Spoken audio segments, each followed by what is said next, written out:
கர்த்தரோ வென்றால் அன்னாளுடைய கற்பத்தை அடைத்திருந்தார். கர்த்தர் தான் அடைச்சிருக்கிறார். எப்போ திறப்பாருன்னு தெரியாது. அவர் திறக்கிற வரைக்கும் காத்திருக்கணும்.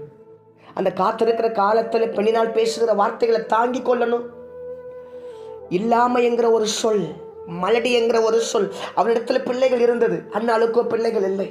அவளுக்கு பிள்ளைகள் இருந்ததுனால உனக்கு பிள்ளை இல்லை இல்லைன்னு சொல்லிய வார்த்தையினாலேயே வாழ்க்கைக்குள்ள விளையாண்டுக்கிட்டு இருக்கிறான். அந்த வார்த்தை இருதயத்தை காயப்படுத்தி ரணப்படுத்தி என்ன புண்பட்ட இடத்துலயே மறுபடி குத்திக்கிட்டு இருக்க. ஆழமா நோண்டுறா.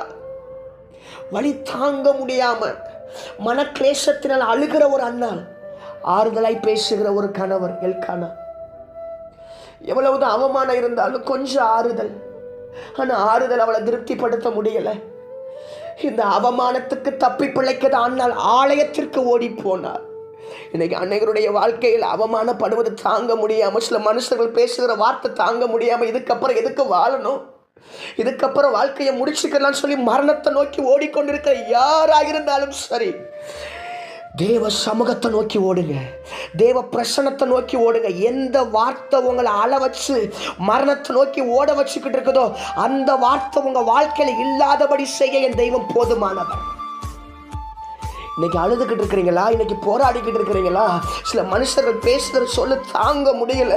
அந்த வார்த்தை நிமித்தம் இருதயம் போராடி கொண்டிருக்கு, புலம்பி கொண்டிருக்கு. சமூகம் நோக்கி ஓடுங்க, பிரசனத்தை நோக்கி ஓடுங்க. பர்வதங்களையும் மெழுகு போல உருக பண்ணும். உங்க பிரச்சனையை அது உருக பண்ணும். ஆலயத்துல போய் தேவ சமூகத்துல அண்ணாள் அழுகிறா. அழுதுக்கு அப்புறம் தான் ஒரு காரியமே புரியுது. நான் அழுகிற அதே இடத்துல தான் ஆண்டாண்டு காலமாய் என் தெய்வமும் அவருடைய தேவையை மனசுல வச்சு அவர் அழுது கொண்டிருக்கிறார். என்னுடைய தேவை, எனக்கு ஒரு பிள்ளை வேணும். அந்த தேசத்துல நெருப்பு அணைஞ்சு போச்சுங்க. தெய்வம் பேசுவதற்கு எதுவான நாவுகள் இல்லை, தெய்வத்துடைய சத்தத்தை கேட்க செவிகள் இல்லை, தெய்வத்துடைய வார்த்தைகள் இல்லை. அப்படிப்பட்ட காலத்துல தெய்வம் ஒரு மனுஷனுக்காக ஏக்கத்தோடு அதே ஷீலோவாவில் ஆலயத்தில் அவர் அழுது கொண்டிருக்கிற அந்த சமயத்துல அன்னாலும் அழும்படி ஆலயத்துக்குள்ள போனா. இப்ப அன்னாளுடைய அழுகைக்குள்ள தேவன் தம்முடைய தரிசனத்தை உள்ள வச்சாரு.